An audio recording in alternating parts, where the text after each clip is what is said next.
This destabilization happens by denying the reality, perceptions, experiences, memories, or even knowledge of the other person, and then doubling down and telling that person there's something wrong with you. I never said that. What's wrong with you? Do you have some sort of mental problem that you make some stuff up? So you see, it's not just that I never said that. It doesn't stop there. It's you have a problem.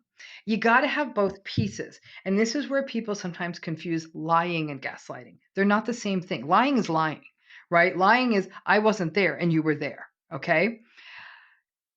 A gaslighter will take that and say, I wasn't there. And you know what? I feel like I'm in the relationship with the CIA. You are the most paranoid, weird, needy girl. Like, I'm over this. That's a whole different game, right? The liar's like, I wasn't there. They don't go on to that second step. Gaslighting is a repetitive kind of emotion. They do it over and over again with the goal of completely dominating someone, so they're fully almost on board with the narcissistic person's point of view. That's what it looks like. It's not these other things. It's not a difference of opinion. It's not holding someone it is attempting to hold someone accountable for something they didn't do though.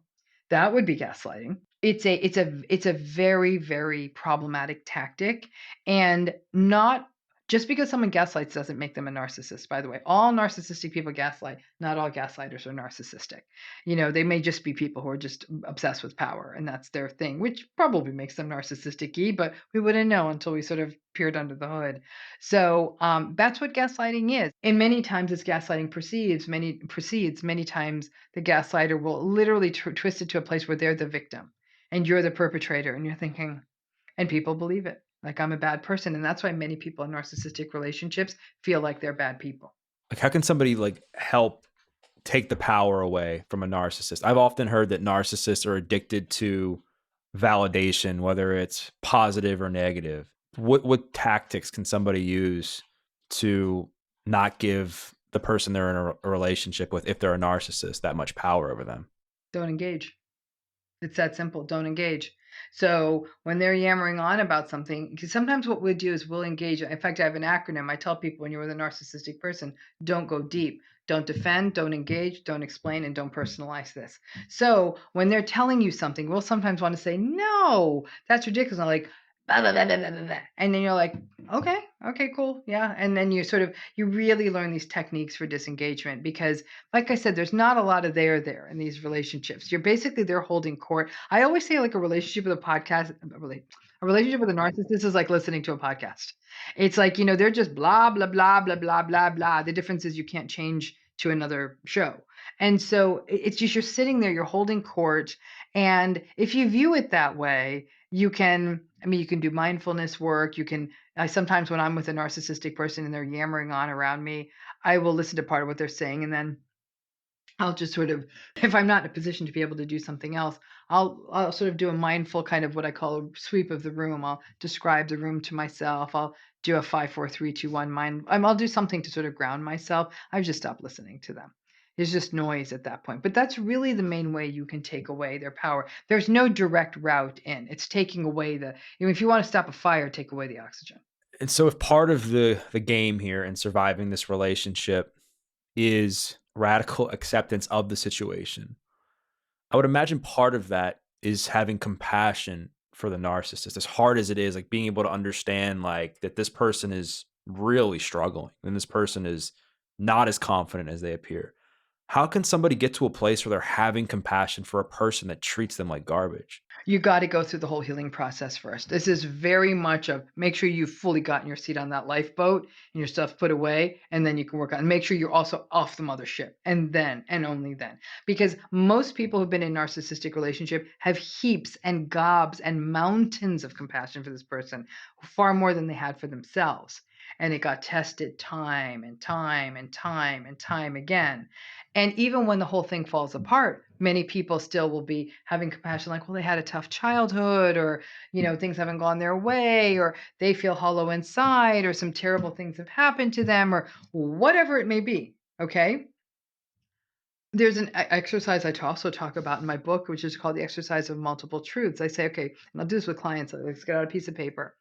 And I said, I want you to write down everything that's true about this relationship. And as you write all that down, it goes from everything from I love this person, I'm scared of this person, This person makes me anxious. I love spending time with them. I'm really attracted to them. We have so much fun together. They're so mean to me. When you start stacking it all up, you start to see how messy this is.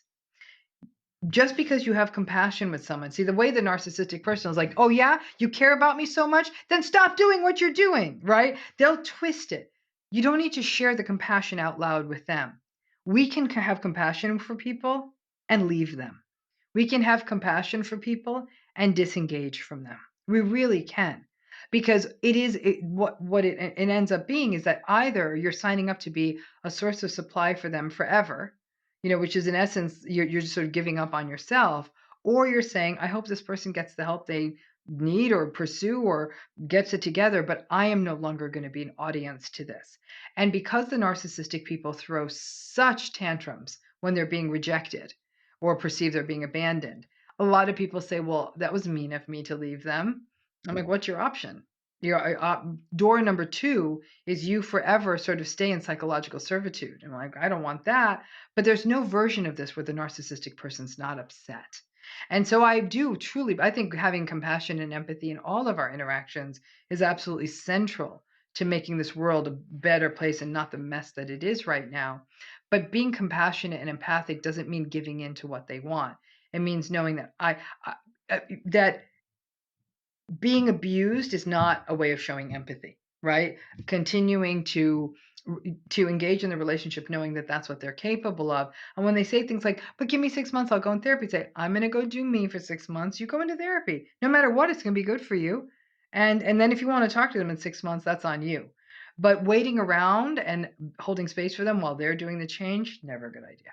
You talked about that, there's a lot of people that can't leave a narcissistic relationship. They're just unfortunately, they're stuck in it, and they have to make the most of it, have this acceptance that we've been talking about. But then there's also a percentage of people that I think could likely just leave, if they just knew what to do. Like, what's the blueprint? If somebody's like, "You know what? I think I can leave," like, what should I try and do? So here's the thing. I'm going to leave the malignant severe narcissism off this conversation because I think that raises a whole set of specter of issues around stalking and maybe even escalation of abuse. Let's take them out. Let's stick with the moderate to mild.